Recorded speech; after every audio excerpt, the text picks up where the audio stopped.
বাদ পৰিল আত্মনিৰ্ভৰ ভাৰত এইবাৰ বিজেপিহে হ'ব আত্মনিৰ্ভৰ বিজেপিৰ আত্মনিৰ্ভৰ সিদ্ধান্তক লৈ ক্ষোভিত সংগী দল আগন্তুক এটা পষেকৰ ভিতৰত মহাৰাষ্ট্ৰৰ নিৰ্বাচনৰ দিন ঘোষণা হ'ব নিৰ্বাচনৰ দিন ঘোষণা নহলেও বিগত প্ৰায় 2 মাহ মহাৰাষ্ট্ৰৰ ৰাজনীতিক লৈ ব্যস্ত আছে দেশৰ বাঘা বাঘা ৰাজনীতিক দেশৰ অৰ্থনৈতিক ৰাজধানী মহাৰাষ্ট্ৰৰ ক্ষমতা দখল কৰাটো সকলো ৰাজনৈতিক দলৰে সপোন এই ক্ষেত্ৰত বিজেপি সকলোতকৈ আগত গৃহমন্ত্ৰী অমিত শাহে শেহতীয়াকৈ বিজেপি দলক আত্মনিৰ্ভৰশীল হ'বলৈ আহ্বান জনাইছে গৃহমন্ত্ৰীৰ এই আহ্বানে এনডিএ মিত্ৰজোঁটত সৃষ্টি কৰিছে অসন্তুষ্টিৰ এক নিৰ্বাচনী সভাত অংশ লৈ অমিত শাহে অহা 2029 চনত মহাৰাষ্ট্ৰত বিজেপিয়ে অকলেই চৰকাৰ গঠন কৰিব বুলি উপস্থিত জনতাক প্ৰত্যয় নিউৱাৰ চেষ্টা কৰে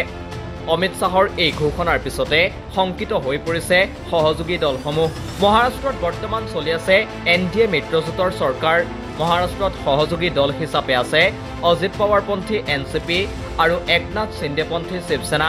বিজেপিয়ে নিজাকৈ 150খন আসনত প্ৰতিদ্বন্দ্বিতা কৰিব বিচাৰিছে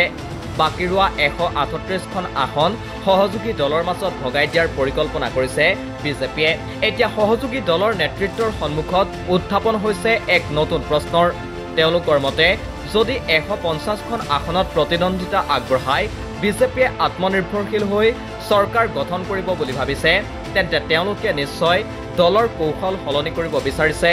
একাংশ ৰাজনৈতিক বিশ্লেষকৰ মতে বিজেপিয়ে 150খন আসনত প্ৰতিদ্বন্দ্বিতা কৰিলেও ইয়াৰ আধা সংখ্যক আসন বিজেপিয়ে লাভ কৰাৰ বিষয়টোতো সন্দেহ আছে তেন্তে কি ভিত্তিত অমিত শাহে বিজেপি আত্মনিৰ্ভৰশীল হ'ব বুলি ঘোষণা কৰিছে বিশ্লেষকসকলৰ মতে বিজেপিয়ে হয়তো অজিত পাৱাৰপন্থী আৰু একনাথ সিন্দেপন্থীৰ মাজত বিভাজন আনি বিজেপিত যোগদান কৰোৱাৰ পৰিকল্পনা কৰিছে মহাৰাষ্ট্ৰত মুঠ 288খন বিধানসভাৰ আসন আছে চৰকাৰ গঠন কৰিবলৈ প্ৰয়োজন হয় 145খন আসন কিন্তু বিজেপিৰ শীৰ্ষস্থানীয় নেতাৰ আত্মনিৰ্ভৰশীল বিজেপিৰ ঘোষণাই পুনৰ দুয়োটা সংগী দলক বিভাজিত কৰাৰ আশংকা আনিছে দুয়োটা প্ৰধান সংগী দলৰ নেতৃত্ব ইয়াক লৈ হৈ পৰিছে সন্দিহান সেয়ে অজিত পাৱাৰপন্থী বিধায়কসকলে নিৰ্বাচনৰ আগতেই বিজেপিৰ সংগ এৰাৰ কথা চিন্তা কৰিছে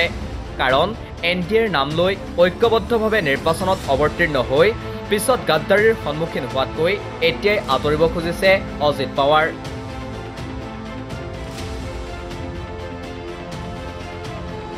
news desk report the cross current